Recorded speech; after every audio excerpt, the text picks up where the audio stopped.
We are breaking down Payton Thorne and the quarterback position, and who else better to do it with than one of the best Michigan State quarterbacks of all time, Brian Lewerke. Let's have a fun one. Let's go. What's up? Are Locked On Spartans, your daily podcast on the Michigan State Spartans, part of the Locked On Podcast Network. Your team every day.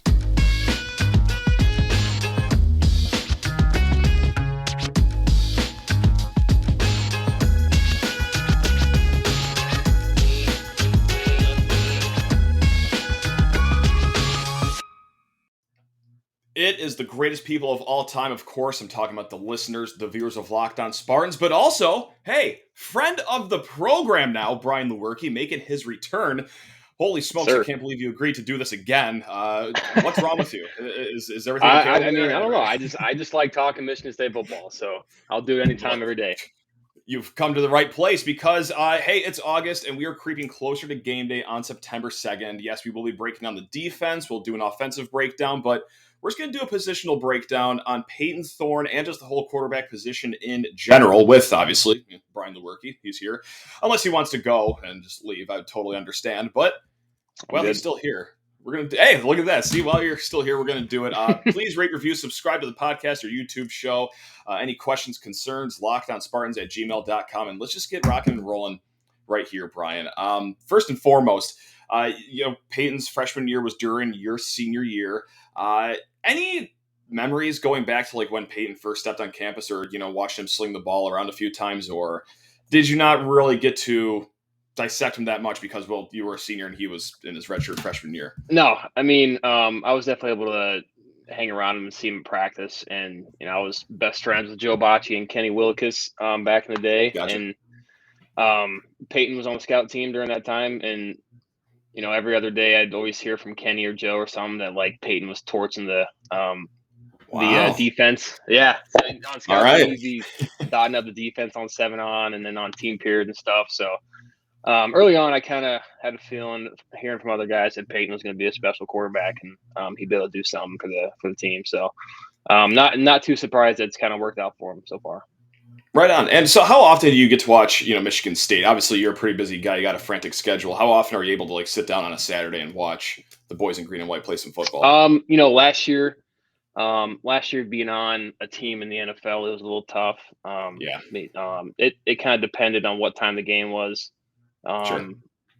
Because sometimes we'd have meetings or whatever, but whenever I could, I would definitely sit down and try and watch a game. Yeah, for sure.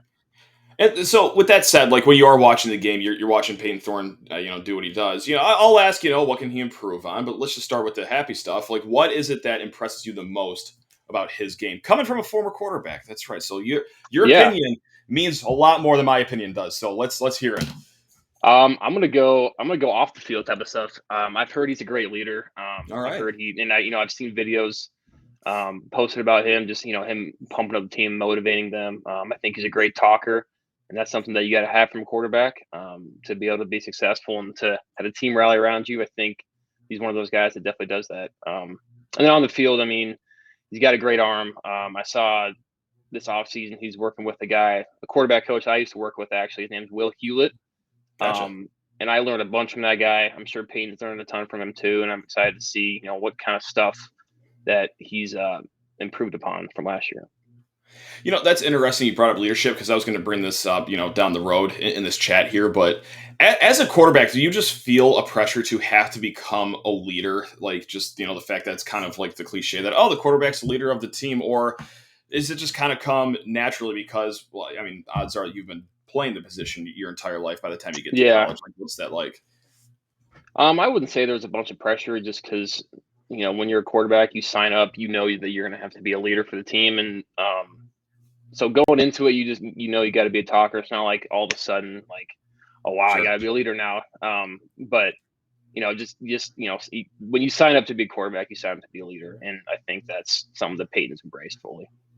There we go. That'd make a great like T-shirt. Like when you sign up to be a quarterback, you sign up to be a leader. Like that's nice. I could see that just like plaster on the quarterback room right there. Yeah, see, I like that. Yeah, we'll get in contact with someone from the staff and have that up in the quarterback room here in a hot second. As if I have those connections. I'm just going to talk like I do, but Of course I don't. So when it comes to, because obviously, hey, in between every offseason, everyone at every position is looking to make a jump, improve. And obviously there's a big microscope on the quarterback. When it comes to improvement, when you're watching Payton play, is there anything that sticks out to you as like, oh yeah, this is something that he could improve on over the offseason? That's, reasonable. Obviously, he can't add 40 pounds of muscle or throw the ball maybe 30 yards further, but like in a reasonable sense, what do you think he can improve on from last season? Honestly, I don't know if there's like a glaring thing that like was like, wow, he really needs to improve upon that. Obviously, whenever you talk about a quarterback, you want to be accurate. I'm not sure what his completion percentage was, but anyone can always improve on that, and just make the smart decision. Take what the defense gives you, complete the ball. I'm excited just as everyone is to see what he's improved upon, and I think just accuracy. Like there wasn't like a big glaring thing where it's like, wow, Payton needs to get better at this for the team to be better. Sure. But yeah, it's probably accuracy is always up there for a quarterback. Yeah, nothing glaring, just like a few things that he has to polish up, in your opinion. That's gotcha. And so, we just talked about quarterback trainers. You used the same one that Payton's using this offseason. Let's start building your resume for being a quarterback trainer.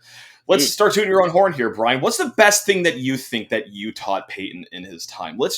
You made Payton who he is today. Let's not sugarcoat it. Drop on us what exactly it was that you taught him that you kind of see him use still to this day. I think just playmaking ability. Gotcha. And being able to escape the pocket. That was something I prided myself on. And I've seen him being able to do that. Getting down when nothing's there to tuck the ball and run. I think he's been great at doing that so far, and it's something that I'm sure he loves to do. So, we're not going to pass down the nickname White Lightning, but just the White Lightning tendencies out of Payton Thorne as well. I like it. What I also been liking too from him a lot is, and I remember this in the Miami game. I just rewatched this game the other day because that's what well-adjusted adults do. They just go back and watch old college games. And I'm watching the Miami game again, and he's taking shot after shot after shot, but he's just like as physically strong as he is mentally strong too. And maybe this is a question that's a different answer depending on who you are, but what's harder to do as a quarterback? Be physically strong and keep on taking blows from these guys, or just being mentally strong and still staying in the pocket and, stepping into your throws even though the pressure's coming? I would say mentally strong. Just because there's some throws where there's a blitz off the edge and you can't block that guy and you got to get it out before it gets to you. And if a defense is schemed up well enough, they'll be able to do that a lot of times, and they'll be able to disguise it. And if you don't see it till last second, you're going to have to make a good throw and take the hit. Obviously, you got to be big enough and strong enough to be able to repeatedly have that happen to you. And I think Payton's put on some good weight. He's up there, I think, physically and being able to take hits from anyone. So I think just mentally though, you got to be ready to get hit and still throw a good accurate ball. Is there a hit you remember from your time at Michigan State that you were like, oh yeah, that one, he put a little extra stank on for that one that you really had to grit your teeth? Yeah, there was a few. I can't remember. There's one in 2017. I remember I think I tucked the ball and ran against Michigan, and Devin Bush got a good lick on the side of my head. Sure. Yeah, that was definitely one. There's that one play in 2016 against Northwestern. It was like my first start, and I got sacked in the end zone and got upended. Okay. Yep. That one honestly didn't hurt too bad. It looked a lot worse than what it was, but Gotcha. those two are up there for sure. Now, the Devin Bush, was that the one where he scored when you had to tuck and run to the end zone? Is that the hit you're talking about? Because that was a pretty good look too. Okay. That one actually, I did get hit pretty hard. It was more on my hip though. I had like a hip pointer bruise for like the next 5 weeks. Shoot. But that one didn't hurt my head too much. But it was, I think this play I'm thinking of was later in the fourth quarter. He just laid a good lick on my head. So. See, there we go. And, I want to keep talking about the quarterback position, obviously, here in a hot second. And I also got a hard-hitting question for you to kick off next segment, so I'm going to say goodbye to you and let you sweat that out as you await what this well-thought-out question is going to be. But first, I just got to talk to the fine folks about Built Bar. That's right, is the best tasting protein bar in the land. They got all sorts of products that hook it up for you, your taste buds, your body, and your wallet. We'll get to that at the end here. But look, the Built granola bars absolutely slap. The Built Puffs, the first ever protein-infused marshmallow, absolutely bang. And just, the normal Built bars as well, wrapped in 100% real chocolate. They're soft, they're chewy, they taste like what's actually on the wrapper.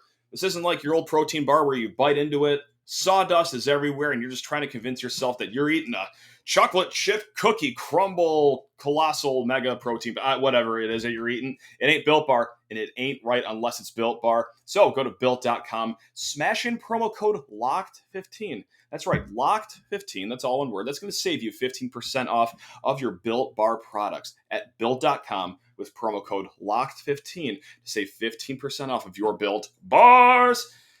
And as we welcome the wonderful Brian Lewerke, the friend of the program, Brian Lewerke, back to the show. Hey, just want to thank you for making Locked On Spartans your first watch or listen every single day. Any way you're digesting this media, thank you so much. Brian, you ready to step into the hot seat right now? Because this might be the best question I've ever asked anyone. So here we go. All right. Yep. Is playing quarterback hard? It's definitely not easy. I'll give you that. Okay. All right. There we go. That's all I got for you. What? Okay. And a more professional way of asking that question is, what is it that fans or just clowns behind a microphone like myself don't understand about playing the quarterback position? And it could be a few answers. It could be one glaring thing, but any way you want to interpret that question, what's just one thing that the common person truly doesn't understand about playing the quarterback position? I would say that, I mean, the game is obviously a lot mental, and I think it's a lot more mental than people think. That's one thing that I kind of got when I was at Michigan State, and I learned a bunch more last year when I was in the NFL. That you got to know the defenses that you're going against in and out. You got to know the personnel. If someone if they go to nickel package versus base package, their tendencies to blitz or tendencies for coverage. If they switch one guy, if they have a different nickel in nickel personnel than what they normally have, they could be running completely different coverage. Defenses will have tendencies, and it's the quarterback and the head coaches and offensive coordinator's job to figure that out and to create a good game plan for that. I think that's one thing that obviously people know about. It takes a lot of game planning, but I think it's even more than what people think. And do you mind just walking us through what's that like after you break out of a huddle and that ideally 15 to 20 seconds before the ball is snapped? What are you checking on? Walk me through all right, we're out of the huddle. What's going to happen here before the ball's even snapped? I mean, it obviously depends on the type of play you have. If you're doing an RPO and it's a 6-man RPO, you're reading that 6 guy, so you can block 5, and you got to throw or hand the ball off based on that 6 guy.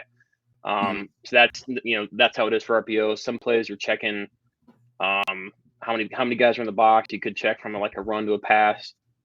Checking if it's 1 or 2 high, depending on if it's a play action pass and you got 2 high on, you want to kill the play and go to the run. Gotcha. You should know personnel before you even break the huddle, because the coach will be saying that in your head, and to run a play based on what personnel it is. Motions, right, pre-snap motions, all that stuff. You're seeing if it's man or zone. Trying to either if it's man, you want to motion guy across, see if someone runs with him, or just get the guy out and off coverage, so it's an easier route to run for the receiver. All that stuff. And there's probably a bunch more that I'm missing too, but yeah, there's much stuff. And all that after saying a play call that's 3 sentences of words, exactly. Exactly. All coded language. Play call takes 5 seconds to actually say. Right. So it sounds like you need a lot of it, a really good attention span to be a quarterback in college, which that's probably why I was never a quarterback in college. I think that's the only thing holding me back. Oh yeah, only reason. Personally. It has nothing to do with that I'm 5'9" or can only throw a ball 30 so yards. But hey, that's neither here nor there. But no, it just fascinates me how much you have to remember and actually care for. So what's harder for a quarterback, the actual play itself, or dissecting everything before the play even starts? In your opinion? Definitely dissecting after it starts. But Okay. one thing that you got to be able to do is one, say the play perfectly, and two, know like the ins and out of that play before you're even ready to like start going against the defense. And Yeah. that's something that you're just expected to do on the go in the NFL is be ready for anything they throw at you, the coaches, and you got to know the plays in and out. And then once you finally achieve all that and are able to do that, you got to be able to go against the best players in the world on defense. So, yeah. Right. And like just one thing that like I would just want to offer up for something that I think is crazy when it comes to like college football, NFL football, obviously too, is just like how fast the game actually is. Like you watch on TV, okay, obviously, football itself is a fast sport, but if you are like in the first like 10 rows of the stadium, like you get a different appreciation for like how quick this game really is. So Yeah. was that surprising to you, like when you made the leap from like high school to college, or like maybe being a backup in college to actually getting in the game, or is that just something that naturally progresses as you work your way up the ranks of football? Yeah. I mean, it's something I think that kind of just naturally progresses. And when people say the game is faster, they don't necessarily mean, physically guys are faster. Like obviously Right. there's going to be some more speedy guys in the NFL than what there is in college because it's the top 1%. But it's also just like guys just know the plays faster. Like defenses, they see one thing, and like the Mike sees the tackle's left leg is back a little bit, means he's pulling. So he's Gotcha. hitting the gap quicker than what guys do in college. Man. And obviously they're more physically gifted in the NFL, so you combine both of that and you get a faster speed of play. So that was something that you just kind of like every level you go up is going to be faster and faster. So it kind of just comes with it. No doubt. And like who was like the hardest team to play against when you were college? Now that's a random question, College, but I'm just curious. Yeah. A lot of good I answers. I know. I hate giving them credit, but probably Michigan just because they they ran. Okay, we'll edit this out. Yeah, we'll leave it. We'll leave this I know. I portion mean, out. Yeah. Who was the yeah. second hardest team? I mean, Ohio State and Penn State are always up there. There we go. Yeah, Ohio State just had that they didn't do a lot of stuff.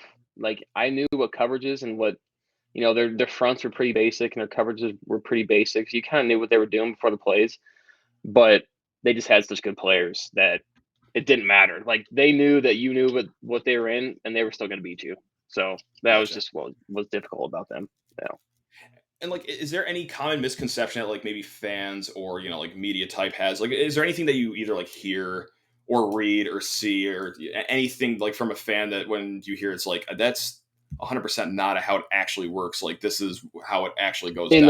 Or In like reference to what? Like defenses? just either playing quarterback or just like an offense or just anything for college football. Anything that like you. Oh yeah, heard there's just once or okay. Yeah, there's always guys like I'm scrolling through Twitter and there's like a play and people are like critiquing it and all that, and I'm like this is not even close to correct. There's some people that know it a little bit, or did they just guess and get right? But most of the time, there's like a play or something, and some guy thinks something's supposed to happen, and the guys that play football know like what's actually supposed to be happening here. I can't think of an example right now, but you know what I mean. I think, yeah. No, 100%. And hey, here's a fun question. Have you ever read anything on Twitter that you actually took into your game? Did you ever get a critique from just a stranger on the internet that you were like, you know what? That's actually a good point. I will do that next time around. Or is it a complete 0% across the board? I don't think so. I don't think there's been anything. Most of the stuff that is critique is like the obvious, like don't throw an interception. Like, yeah. Oh, okay, got like, it. I'm not going to do it. Yeah. So that's what I'm supposed to do. Okay, I got it. Thank you. Shoot. Got it. All right. Well, let me jot that down for the next time I get out there. That's okay. Yeah. See, that's sound advice, Brian. Don't throw an interception. Come on. Where were you? It's a simple game. Just don't throw an interception. How hard can it possibly be? Yeah, exactly. You read the defense.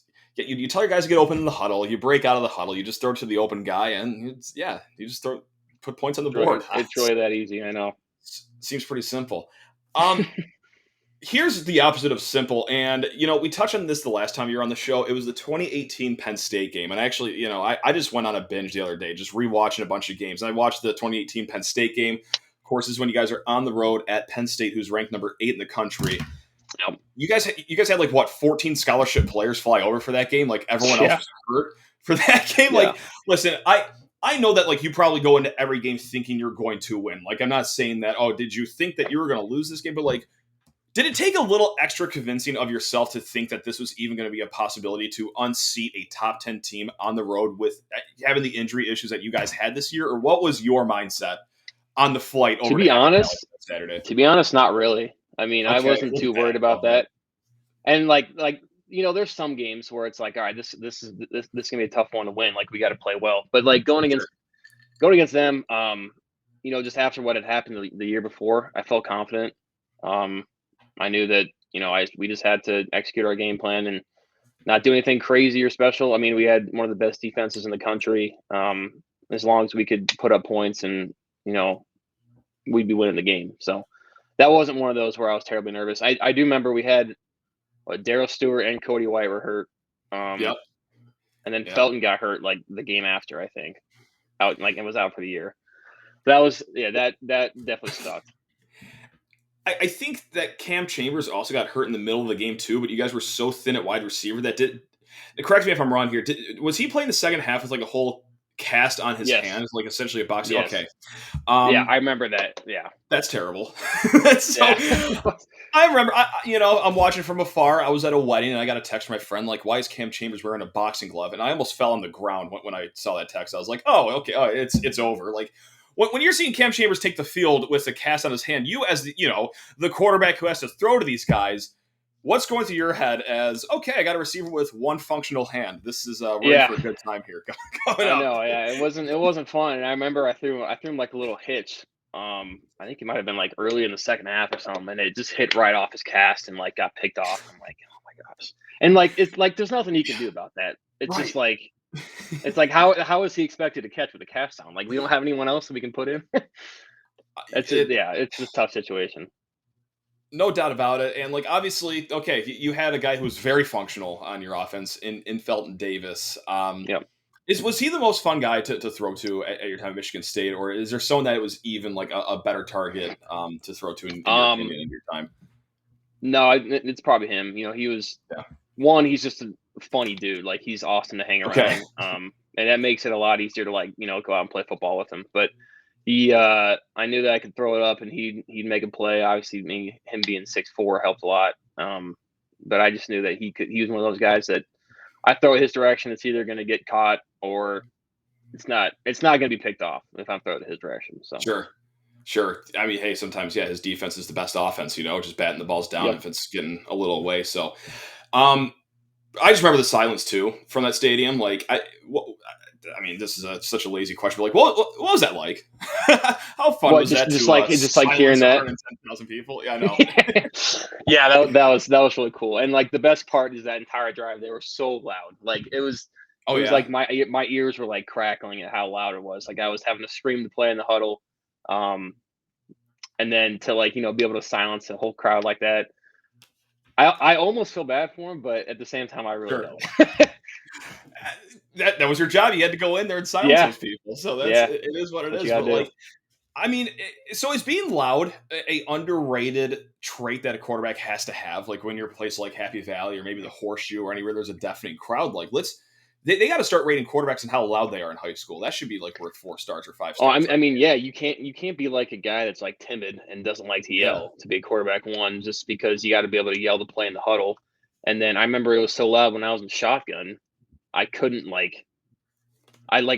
we would do the clap cadence. I don't even think Matt Allen was a center. I don't think he could hear the clap either. He was so loud.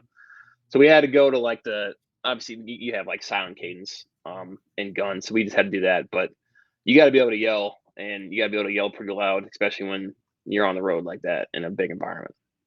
Have you ever just lost your voice because of how loud you had to shout during a game? Oh, yeah. Did you ever wake up Sunday with no voice? Okay, so that's common. Not like terrible where I can't talk, but I can feel it in my throat for sure. Yeah, right on. Yeah. Hey, I've had the same 2 Sunday mornings after sitting in the student section, or if you're not in the student section, just screaming. So yeah, hey, you know what?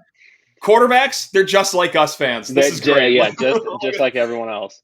We are working as hard as the quarterbacks are every single Saturday. Let that be known. Can you endorse that statement right there that I just said? Can you agree with that? Just to make us quarterbacks are just like everyone else. No See, problem. I appreciate that, Brian. That's right. We're working hard during the week, critiquing you on the internet, letting you know what you need to do the next game. We all have a job here in this whole college football world, Brian. So, and if I get good advice on Twitter, I'll throw it in there. I can't say I've gotten it yet, though. So okay, so we're still waiting for the magic guy to hop in and give you some golden advice. All right. Well, that's a fun little challenge here for the rest of the week. All right, I'll be hard at work here. I'm going to make a few burner accounts and start throwing some lobs your way here. All right. Look at that. I mean, this has been great, Brian. I always love having you on. You know, it's only been twice, but both times I've had a great time. So I can't thank you enough, man. We covered a lot. We covered Payton Thorne. We covered how loud you have to yell. Only stuff like this on Locked On Spartans right here. Let that be known, Brian. Let that be known. That's right. So thanks a lot, man. You're the best. All right, and we will be back 5 days a week here. Locked On Spartans podcast. This is how we roll. So thank you guys so much. You guys are the best. Love every single one of you. Go great. Let's go. Let's have a great rest of the week. Let's go.